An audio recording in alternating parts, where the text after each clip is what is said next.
Gold trusted gold buyers. మీరు తాకట్టు పెట్టిన బంగారాన్ని విడిపించి ఈ రోజు ఉన్న మార్కెట్ ధరకు కొనబడను. అండ్ ఏదో ఇలాగే నా మొగుడు నా సొంతం లాగానే ఏదో సీరియల్కి సమ్ రెమ్యునరేషన్ టెక్నీషియన్ల రెమ్యునరేషన్లు ఎగ్గొట్టుతున్నారు అని చెప్పేసి వాళ్ళతో గొడవపడి ప్రొడక్షన్ తోటి అలా బయటకు వచ్చిన ఒక సీరియల్ ఏదో ఉందంట, అవునా? ఏంటో సీరియల్ పేరు తెలుసుకోవచ్చా? పేరు మర్చిపోయాను. అది హిందీలో కాదు ముంగేరి లాల్కి హసీన్ సప్నే. అది ఖుషి ఖుషి కాదు, ఖుషి ఖుషి ఖుషి ఖుషి. అప్పుడు అది ఏమైందో తెలీదు. అది కూడా ఛానల్ వాళ్ళతోటి ఇది కొంతమంది మధ్యవర్తులు చేసిన ప్రాబ్లం, ఛానల్ నుంచి వచ్చిన యాజ్ ఇట్ ఈస్ ప్రాబ్లం కాదు. మధ్యలో ఉండే వ్యక్తులు కొంతమంది చేసిన ఇది. ఇప్పుడు వాళ్ళు లేరు ఆ ఛానల్లో, ఆ సోకాల్డ్ మధ్య వ్యక్తులు ఇప్పుడు ఆ ఛానల్లో లేరు. వాళ్ళు ఏంటంటే నాకు తప్పు అనిపించింది యాక్చువల్లీ. ఎందుకంటే నేను ఇప్పుడు మావి ఆల్మోస్ట్ 3 months 4 months నుంచి రెమ్యునరేషన్స్ ఇవ్వట్లేదు. మాకు రావాల్సినవి కనీసం 1 month రిలీజ్ చేయండి అంటే చేయట్లేదు. అది సరే, నేను ఇది కాకపోతే ఇంకోటి చేస్తున్నాను 2-3 ప్రాజెక్టులు ఏవో చేస్తున్నాను. వీళ్ళు కాకపోతే వాళ్ళు పే చేస్తారు, నాదేదో నడుస్తుంది, రైట్? కానీ ఇక్కడ ఏమైపోయిందంటే టెక్నీషియన్స్ ఉన్నారు కదా, వాళ్ళు ఆ 4 నెలలు కూడా అదే ఒక్కటే ఆ ప్రాజెక్ట్ మీదే ఉన్నారు. Thank you. ఆ ప్రాజెక్ట్ మీదే ఉన్నారు.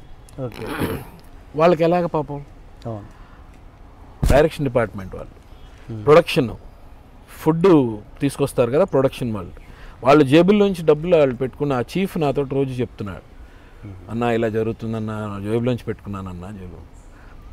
ఇప్పుడు నేను ఇలా మాట్లాడితే వాళ్ళ దగ్గర బ్యాడ్ అవుతానే, నాకు అదేం ప్రాబ్లం లేదు, ఐ డోంట్ నో. బట్ డ్రైవర్లు, కార్ డ్రైవర్లు ఇలా ఇవ్వలేదండి.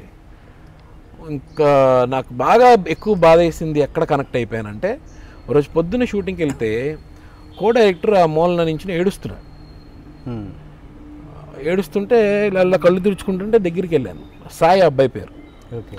నేను పిలిచి అడిగాను, సాయి ఏంటి ఏమైంది అని.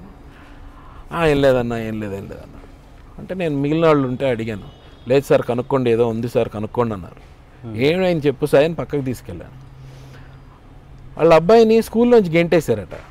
పొద్దున్నే స్కూల్కి దింపి దిల్సుఖ్ నగర్ నుంచి వస్తాడు, స్కూల్కి డ్రాప్ చేసి లొకేషన్కి వస్తాడు షూటింగ్కి. ఫోన్ వచ్చిందంట, గేట్ బయటికి గెంటేశారంట వాళ్ళ అబ్బాయిని, ఎందుకంటే ఫీజు కట్టలేదంట. ఏది 3 months 4 months ఫీజు కట్టలేదు.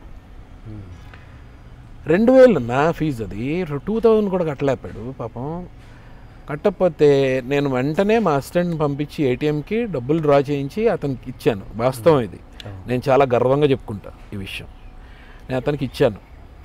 ఇచ్చి నువ్వు షూటింగ్ కాదు ఇంపార్టెంట్, నువ్వు ఫస్ట్ వెళ్ళి ఫస్ట్ ఫీజు కట్టేసిన తర్వాత నువ్వు లొకేషన్కి రా, నీ పేమెంట్ తర్వాత విషయం తర్వాత చూద్దాం, మాట్లాడదాం, నేను కూడా మాట్లాడతా అని చెప్పాను. అతను పంపించేసిన తర్వాత అక్కడ సోకాల్డ్ మేనేజర్ ఎవరు ఉంటే అతను పిలిచి, ఇది ఇలా ఉంది పొజిషన్ వాళ్ళది పాపం అంటే, నేను అడుగుతూనే ఉన్నాను, మధ్యలో వాళ్ళు ఇలా డిలే చేస్తున్నారన్న, నేనేం చేయను నా మేనేజర్ అన్నాడు పాపం. ఇంకా లాభం లేదనిపించి ఇంకా నేను డైరెక్ట్గా చెప్పేశాను, చూడండి వాళ్ళు మాత్రం ఇవ్వకపోతే నేనైతే చేయలేను, ఇంకా కనీసం వాళ్ళది 1 month క్లియర్ చేస్తే చేద్దాం, లేకపోతే ఎవరో ఒకళ్ళు ఇనిషియేటివ్ తీసుకోకపోతే మిగిలిన ఆర్టిస్టులు అందరూ ఒకళ్ళిద్దరు తప్పిస్తే అంటే కొంచెం తెలివిగా వ్యవహరిస్తారు కదా, మనకు ఎందుకు వచ్చిన గొడవ అని వాళ్ళిద్దరు తప్పుకున్నారు. మిగిలిన వాళ్ళంతా నాకు సపోర్ట్గా వచ్చారు, లేదు మనం నించుందాం, టెక్నీషియన్స్ అందరికీ పే చేసిన తర్వాత మనం చేద్దామని మేము నించున్నాం అందరం. ఆ తర్వాత ఏం జరిగింది, ఆ ఛానల్ నుంచి కొంతమంది వ్యక్తులు వచ్చి, మీరు 15 days అడిగాం కదండి మీకు ఈ సీరియల్కి, సరిపోవట్లేదు, మాకు 20 days కావాలన్నారు. 20 days అంటే నేను ఫిలిమ్స్ ఏవో చేసుకుంటున్నాను కదా, దానికి ఏమైనా ఇబ్బంది అవుతుంది, 20 days కష్టమేమో అని. లేదు ఎలాగో మీరు 20 days ఇవ్వకపోతే ఇంకా మేము డెసిషన్ మార్చుకోవాలేమో, వేరే వాళ్ళని పెట్టుకోవాలేమో. అప్పుడు నాకు అర్థమైంది, వీళ్ళకి 20 days కాదు కావాల్సింది, రీప్లేస్మెంట్ కావాలి, ఎందుకంటే నేను వీళ్ళ తరఫున ఫైట్ చేస్తున్నాను కదా, సో వీళ్ళని ఎలా తీయాలో తెలియక సరే నేను చెప్పాను, లేదండి 20 days నేను ఇవ్వలేను. అయితే మేము మార్చుకోవాలండి, డెఫినెట్గా మార్చుకోండి, బట్ నాది క్లియర్ చేసేసి మార్చుకోండి, నాకు 4-5 months డబ్బులు ఇవ్వాలి, క్లియర్ చేసేసి మార్చేసుకున్నాను. 1 dayలో క్లియర్ చేసేసారు. నాకు రావాల్సిన టోటల్ అమౌంట్ 1 డేలోనే టోటల్ క్లియర్ చేసేసారు. వేరే వాళ్ళని పెట్టుకున్నారు. వేరే వాళ్ళని పెట్టుకునేసరికి ఇంకేం చేస్తారు, సమీర్నే తీసేశారు, మెయిన్ క్యారెక్టర్ నాది, నన్నే తీసేశారంటే మిగిలిన వాళ్ళు భయపడతారు కదా, వీళ్ళని కూడా తీసేస్తారు, రీప్లేస్ చేస్తారని. సో వాళ్ళు పాపం చేస్తామని చెప్పి ఒప్పుకున్నారు. సరే నా ప్లేస్లో ఎవరైతే వెళ్ళి చేశారో అతనితోటి నా బాడీ లాంగ్వేజ్ వేరు, అతనితోటి వాళ్ళు సింక్ అవ్వలేకపోయారు మిగిలిన ఆర్టిస్టులు. ఓకే, అదొక కామెడీ సబ్జెక్ట్, చాలా బాగుంటుంది. తెలుసు, చూసా, హిందీలో కూడా చూసాను. చాలా బాగుంటుంది అది. సో నేను చాలా ఇష్టంగా గెటప్ అది నేను చేయించుకొని, ఇంత పెద్ద పొట్ట అది చేయించుకొని, గ్లాసెస్ అని ఇంకోటి, అదే ఆ గెటప్ నేనే అనుకుని చేసుకున్నా. సేమ్ గెటప్ అతనికి సూట్ కాలేదు, వాట్ ఎవర్ ఇట్ ఈస్. అతను చేసే బాడీ లాంగ్వేజ్ వేరు, నా టైమింగ్ వేరు. సో అలా అలా అలా ఇంక స్టాప్ చేసేయాల్సి వచ్చింది. టీఆర్పీ పడిపోతూ వచ్చింది, ఆపేశారు. ఇది జరిగిన మ్యాటర్. సో ఆ ఒక్క వ్యక్తి, ఆ కో డైరెక్టర్ గురించి అని చెప్పి నేను ఆల్మోస్ట్ వదిలేసాను. అంటే ఇలాంటి విషయాలు అంటే ఇప్పుడు ఇవి మనం చేయడానికి గర్వంగా ఉంటుంది, మనం చెప్పుకోవడానికి ఫీలింగ్ గర్వంగా ఉంటుంది. కానీ ఇవే ఎదుటి వాళ్ళ ఎవరైతే మనల్ని ఎవరైతే కోరుకుంటున్నారో వాళ్ళకు అది మైనస్ అనిపించవచ్చు కదా. మేబీ ఆ మైనస్ వచ్చి ఇలాగే సమీర్ చాలా ఆర్టిస్టుల క్యారెక్టర్స్ దూరం అవుతున్నాడేమో, ఇది ఒక ఎగ్జాంపుల్ అంతే. ఓకే, ఇది మేబీ దీనివల్ల నాకు కొన్ని లక్షలు లాస్ అయి ఉండొచ్చు, కానీ నాకు సంతృప్తి అయితే అదైతే ఉంది. ఎందుకంటే ఆ అబ్బాయి ఎవరైతే ఉన్నారో ఆ అబ్బాయి ఈ రోజుకి అభిమానంగా కాల్ చేసి మాట్లాడతాడు, అదే అన్న ఎప్పుడు ఏదైనా చెప్పండి అన్న, ఏదైనా ఉంటే చెప్పండి అన్న అని మాట్లాడతాడు. నాకు ఇది పెద్దగా నేను ఏవో లాస్ అయిపోయానని అయితే నేను అనుకోవట్లేదు. I'm feeling good what I did. Okay, నీ లైఫ్ ఫిలాసఫీ ఏంటి సమీర్? నాకు ఫిలాసఫీ అని పెద్దగా ఏం లేదు. నాకు ఏంటంటే నేను చాలామంది కన్నా మనం బాగానే ఉన్నామని ఆలోచిస్తాను. చాలామంది కన్నా బాగానే ఉన్నాం.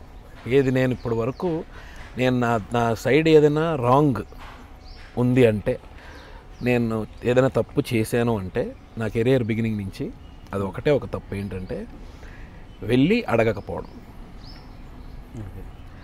నాకు ఇవ్వండి, నాకు చేయండి అని నేను అడగకపోవడం నేను చేసిన ఒకే ఒక తప్పు. అది నిజంగానే మిస్టేక్. అది కొత్తగా ఆస్పైరింగ్ వాళ్ళు ఎవరూ చేయకూడదు ఆ మిస్టేక్. ఖచ్చితంగా అడగాలి, తిరగాలి, ఆఫీసులు తిరగాలి, సర్కిల్ మెయింటైన్ చేయాలి, మంచిగా ఉండాలి. ఇది కంపల్సరీ. నేను సర్కిల్ మెయింటైన్ చేశాను, అందరితో మంచిగా ఉన్నాను, కానీ అడగలేదు. కానీ అడగాలి. అంతే, correct. Please subscribe to iDream. For more videos, please subscribe to iDream. నేను మీ Jabardasth Naveen. For more videos, please subscribe to iDream.